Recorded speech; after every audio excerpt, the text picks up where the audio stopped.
तो बिजनेस जगह से एक बड़ी खबर सामने आ रही है। दीपेंद्र गोयल ने इस्तीफा दे दिया है। जी हां, जोमेटो के फाउंडर हैं दीपेंद्र गोयल। दीपेंद्र ने ग्रुप सीईओ का पद तुरंत प्रभाव से छोड़ दिया है। अब उनकी जगह अलबिंदर ढींडसा लेने जा रही हैं, यानी कि अलबिंदर ढींडसा अब ग्रुप के नए सीईओ होंगे। जोमेटो काफ़ी क्विक कॉमर्स के लिहाज से काफ़ी बड़ा नाम है इस वक्त भारत की बिजनेस जगत में।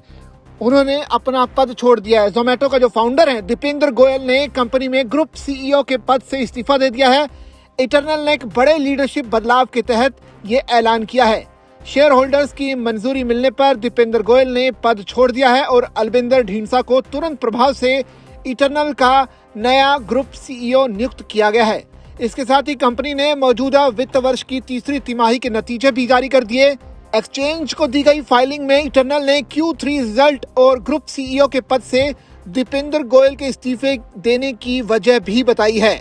अब बड़ा सवाल यह है कि दीपेंद्र गोयल ने आखिर अपना पद क्यों छोड़ा। दरअसल दीपेंद्र गोयल ने शेयर होल्डर्स को लिखे अपने लेटर में ये कहा कि आज मैं ग्रुप सीईओ का पद छोड़ रहा हूं और शेयर होल्डर्स की मंजूरी के बाद वाइस चेयरमैन के तौर पर बोर्ड ऑफ डायरेक्टर्स में बना रहूंगा। अलबिंदर ढींडसा इटरनल के नए ग्रुप सीईओ होंगे।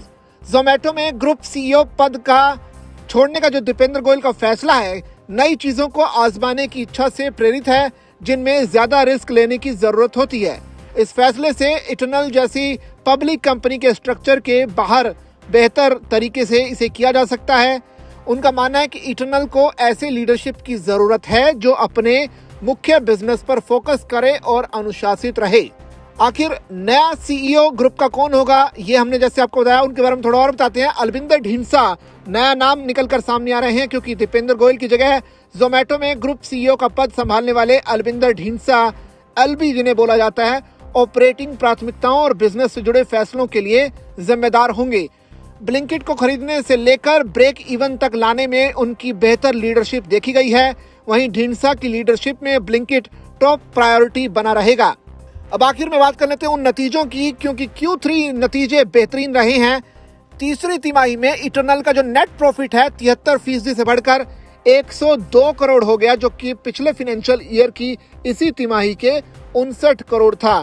कंपनी के चीफ ऑपरेशन से रेवेन्यू में करीब 201% की बढ़ोतरी हुई है और ये 16,315 करोड़ हो गया, जबकि पिछले साल इसी अवधि में कंपनी ने करीब 5,405 करोड़ का रेवेन्यू जनरेट किया था।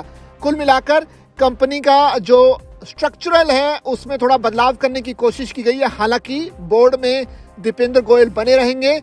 जाहिर सी बात है कि कुछ खबरें ये आ रही हैं कि उन्हें कुछ बड़े फैसले लेने हैं और इसी के तहत ये एक बड़ा फैसला इटरनल की तरफ से सामने आया है। आप इस पूरे फैसले को किस तरह से देखते हैं? क्या इसका असर आप अपने पोर्टफोलियो में देखेंगे? जिनके पास इटरनल के कुछ शेयर्स हैं, वो किस तरह से इस पूरे फैसले को देखते हैं? आप अपनी राय जो है कमेंट के जरिए हमें बता सकते हैं और इसी तरह की खबरों के लिए बने रहिए जागरण बिजनेस के साथ।